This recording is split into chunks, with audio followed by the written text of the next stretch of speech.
As we were children growing up, our parents were always having us work on our weaknesses. And when we went to school, oh my goodness, when we went to school, if you got an A in math and you got a C in language, what did they tell you to do? They told you to work on what? Your math or language? Talk to me.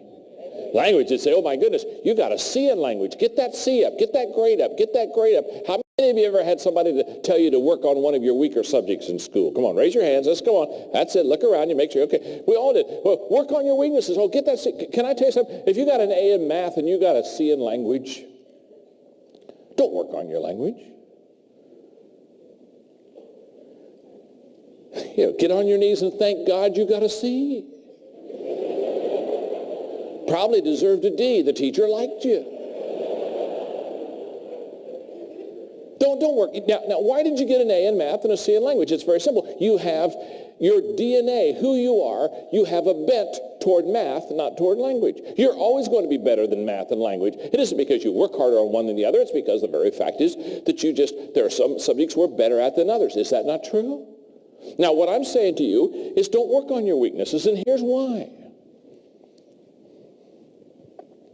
You ought to be up here where I am watching you right now during this lecture. Disbelief is all over your face. Some of you are going to leave here and go straight to a therapist. Let's say that, well, let's put it this way. Let's say from a 1 to a 10, I'm a 2 in something. Now 2 isn't very good. Okay, 2's very weak, okay?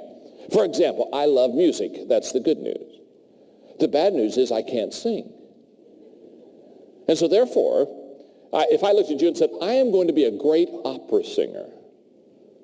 Well, now, can I tell you something? I can have a heart to learn. I can go hire tutors, and I can go take music appreciation. I can take voice lessons. But can I tell you something? 2 or 3 years from now, I'm not going to go from a 2 to a 10. I'm going to go from a 2 to a 2.1. Listen carefully. You can only increase your skill level 2 numbers. This is major. You can't go from a 2 to a 10 in skill. Now, I'm only talking about your skills. I'm not talking about your attitude. You can go from a 1 to a 10 in attitude. I've known people have a terrible attitude and change it, and they go to a 10. So I'm not talking about discipline. You can go from a 1 to a 10 in self-discipline. I'm talking about just your skill area. You can only increase your skill level 2 numbers on extreme times.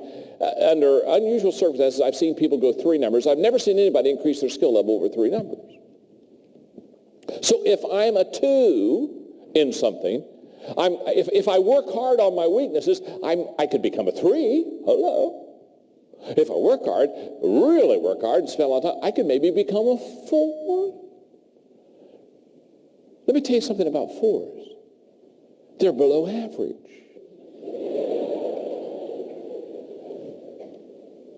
And let me tell you something else. People don't pay for average. So why is everybody in love with it? People don't pay for average. I don't pay for average. You don't pay for average. Certainly you don't go to your spouse. If you've worked hard all day, certainly you don't go to your spouse and say, sweetheart, we've worked really hard today. We're kind of tired. I'll tell you what, let's do. This would be fun. Let's go to an average restaurant.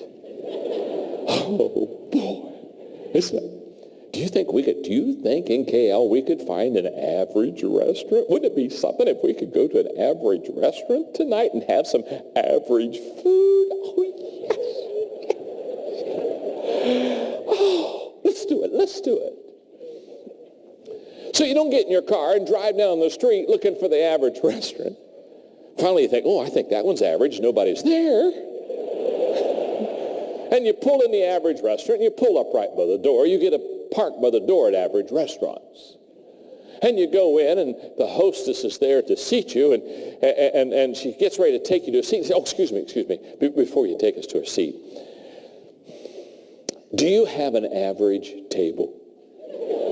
Now, I know that one table there, it's got the big mirror or big glass window out there, and you overlook the water, and oh my, that's really awesome, and we don't want that table. No. We like to have an average table. Do you have a table where nobody sat today?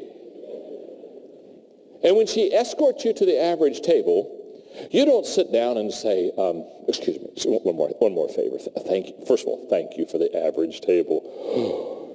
This is really average. Thank you. Oh, yes. Do you have an average waiter?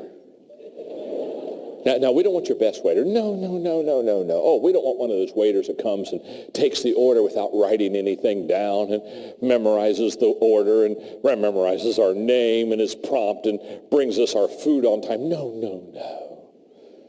Do you have a waiter that will come and take the order and then mess it up when they take it to the kitchen and bring the wrong food out? So, excuse me, it'll be another 45 minutes. Can we have one of those, waiter?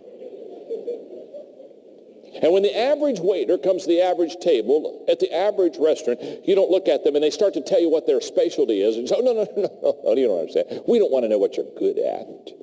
No. Do you have any average food back there? Well, let me ask you it this way.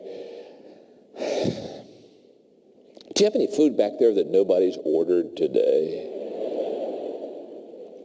No, you don't go to an average table at an average restaurant, ask for an average waiter and get average food, and walk out of there an hour and a half later and say, wow, we got to do this again. No. People don't pay for average. But if you work on your weaknesses, listen to me carefully, if you work on your weaknesses, you will at best become average. You will never distinguish yourself. You will never set yourself apart. You will never become a person of excellence. You'll never have people standing in line to see you, to hear you, to buy something from you. You'll never have anybody drive by your store, drive by someone else's store to get to your store. You see, if you're average, you're just average. And average people will not be successful. They will not help a lot of people, and they will not make a lot. Average is average. And if you work on your weaknesses, you are going to be average all of your life. But let's just turn it around for a second. Let's say from a 1 to a 10, let's say you're a 7. You're already above average. You're already a little bit of, this is in your strength zone. This is what you're good at. This is what you do that gives you a good, let's say you're a 7. Now, let me tell you something. If you're a 7 and you start getting a tutor or you get a mentor or you get somebody around you, you could go to be an 8. And, if you go to a Maxwell seminar, you could become a 9.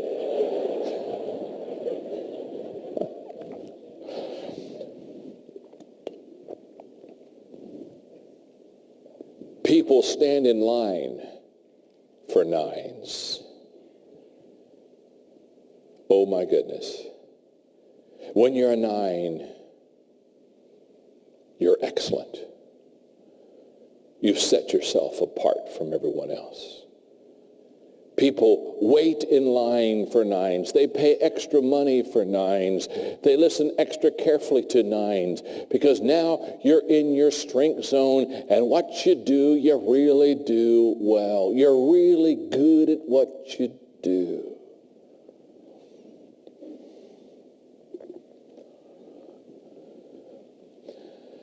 I was speaking to a couple of hundred presidents. This was another, I told you earlier about a CEO day, and I was telling those CEOs to work on to go back and tell people what they're not good at.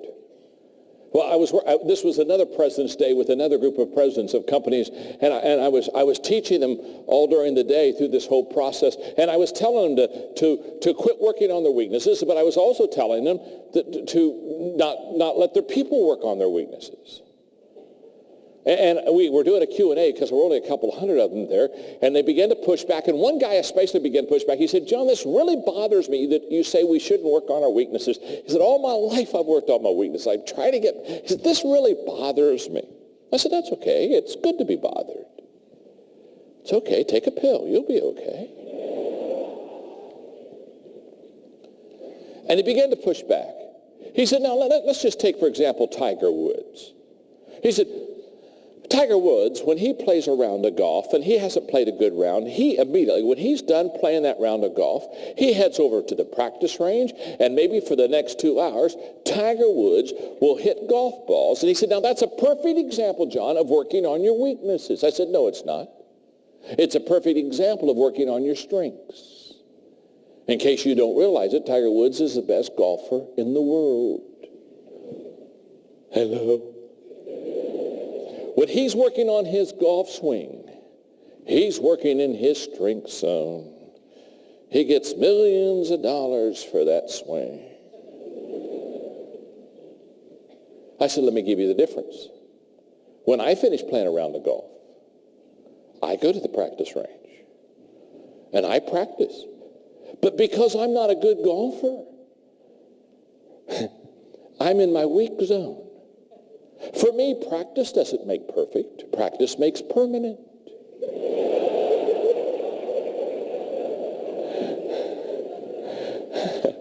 The more I practice on my weakness, the more I consistently am bad. I've got those bad swings perfected after a while. I could do that bad swing every time. You say, he is the most consistent bad swinger I've ever seen in my life. That ball every time just goes right. It's not a slice, it's a boomerang. It comes right back to him. In fact, I was playing golf with a guy one time, and he was a good golfer, and I'm not a good golfer, and I'm sitting there, and I'm saying, oh, talk to me. What's wrong with my swing? And he looked at me. He really encouraged me. He said, I've been watching you for a couple of holes. And he said, I think you've only got one problem. I thought, oh, this is good. I can fix one problem. Hello? I said, what is it? Come on, talk to me. What's my problem? He says, you're too close to the ball after you hit it.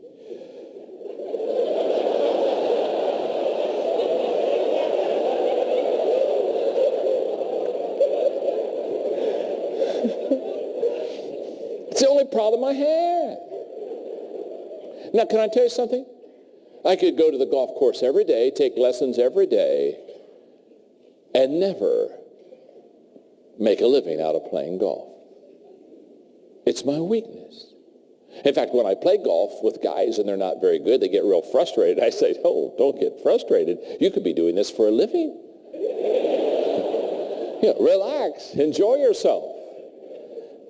One of my favorite golf stories, now that I'm on golf, one of my favorite golf stories is these two guys who get up to the tee and they're not any good at golf at all. They're terrible golfers.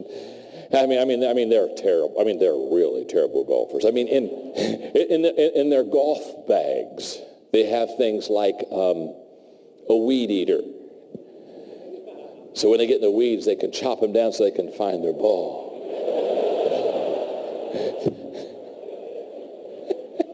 This one guy, he gets up and tees it up, and he swings, and much to his surprise, the ball goes right down the middle. He's so excited. He has never seen his ball in the fairway.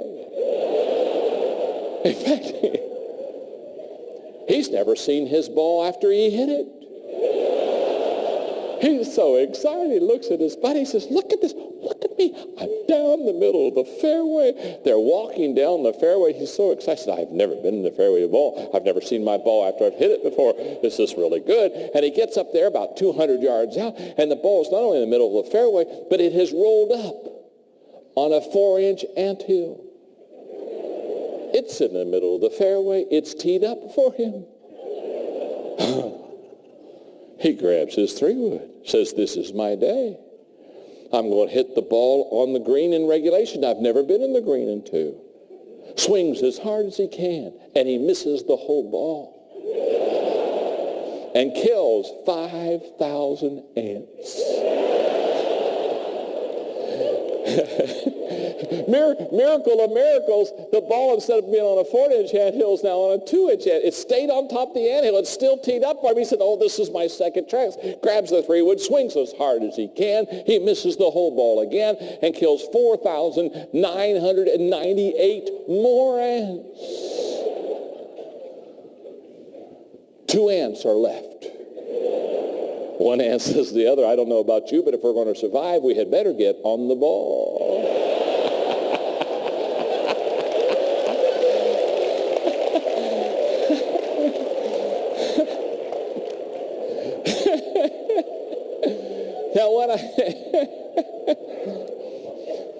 Now what I've discovered is that people that are successful, they get into their strength zone. They start at something they're already decent at, and they get much better. So go to your strength zone, not your weak zone. Does that make sense?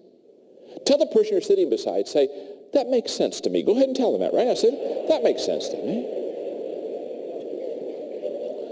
And look right back at him and say, by the way, you're no Tiger Woods either. Now, what I've discovered is people, now watch this. Watch this. People that are highly successful have found their strength zone. And every day, remember I said that earlier this morning, the secret of your success is determined by your daily agenda. Every day, these people are in their sweet spot. Every day, they're doing what they do well. I'm known for speaking and communicating. I'm not known for singing. Not one of you came to this seminar today and said, boy, what I really hope is John Maxwell breaks forth in song today. Wouldn't it be something if he'd start singing any time now? No, you don't want to hear me sing. I'm not any good. You didn't pay to hear me sing. No. I'd have to pay you to hear me sing.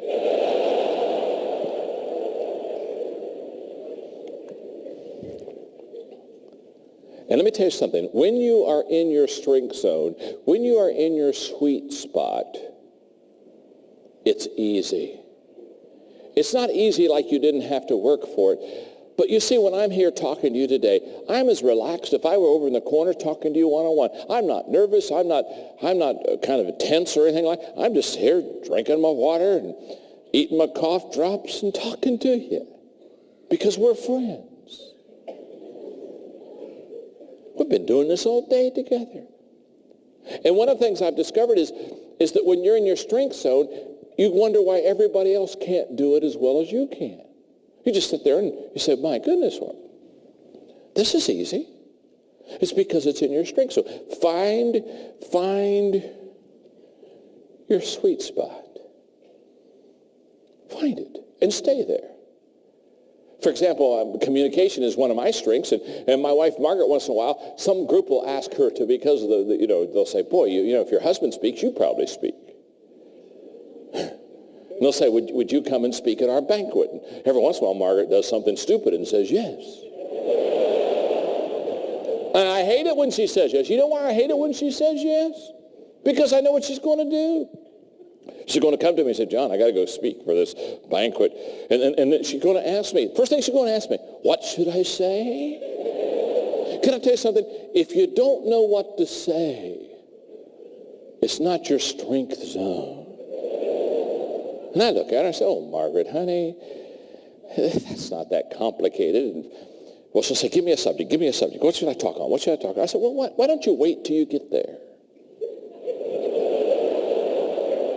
What do you mean? What do you mean? Wait till I get there? I said, well, they're going to have a banquet, and their people are going to go before you, and they're going to say things, and just kind of listen to what they say and teach principles off of what they say. Just kind of hang loose until you get done, and then until they're all done, then get up and speak. She hates that answer.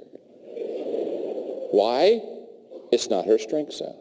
Now, I'm not picking on her, because my wife is incredible in decorating. She is unbelievable. Colors, fabric. You ought to see our house. You ought to pay for our house.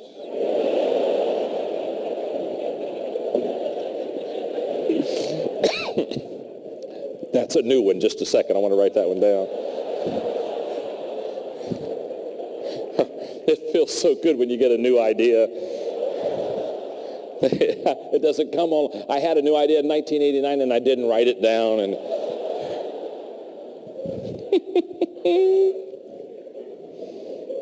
oh, it's incredible. She colors.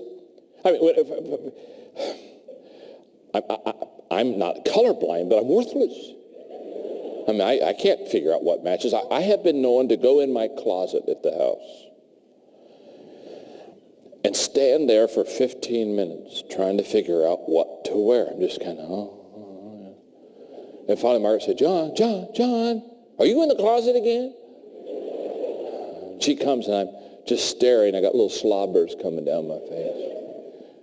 And she'll say, oh, here, I'll get it for you. So the first thing she does is she makes me get out of the closet, which is very humiliating. So now I'm standing out in the hallway, and she says, okay, what are you going to do? And I said, well, I'm going to go speak at a conference day at Cal. So she pulls off the stuff, and she gives it to me and says, here, now, wear this. You'll look good. So I think, thank you, babe, thank you. Now, what I do, because I'm not good at this,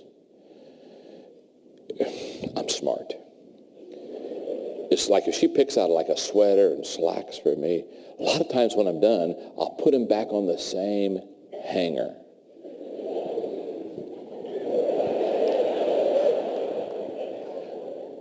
And I know that matches.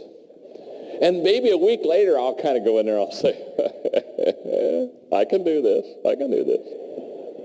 And I pull off the sweater and the slacks and the shirt that she'd picked out a week before, and I'll put them on, and I'll come walking out, and she'll look at me and she'll say, are you going to wear that again?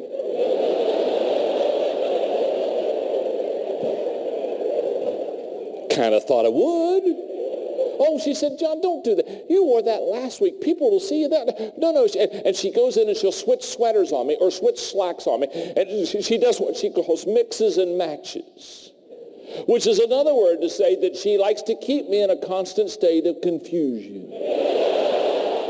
Because I can't figure it out. Now she's mixing and matching, and I'm all mixed up, and I can't match anything. And once in a while, I'll have to get up real early for appointments. And so I'll get in the closet and I'll think, well, I forgot, because usually at night she picks it up for me next morning. And I'll say, I forgot to ask her, so I don't want to wake her up. So I'll go in and I'll pick out my own outfit. And then I'll come back maybe in the middle of the day, and I'll walk in the house, and she'll look at me, and she'll look at me and say, John, did you wear that? And I'll look at her and say, no, honey, this is a mirage. I'm buck naked in front of you. Did I wear that? Of course I wore that. I mean, it's on me. That's a hint that I wore that. And then the next question, she'll look at me and she'll say, who saw you? I'll say, well, I was on CNN this morning. Now, you see, she's amazed. She's amazed that I can't pick out my clothes. I'm amazed that she can't speak. See, one's her strength zone, one's my strength zone. And one of the greatest days in your life is when you understand that other people have different strengths than you. And let me tell you something. A successful person has found their strength zone. A successful leader has helped others find their strength zone. That's what makes the difference between a successful individual and a successful leader. What does a successful leader do? A successful leader is continually helping people find what they do best, and he or she is putting them in that position because he is setting them up, or she as a leader is setting them up for success. And you set a person up for success by helping them find what they're good at. You don't set people up by having them find their weaknesses. Here's the way it works. I have a degree in counseling, but I'm a terrible counselor.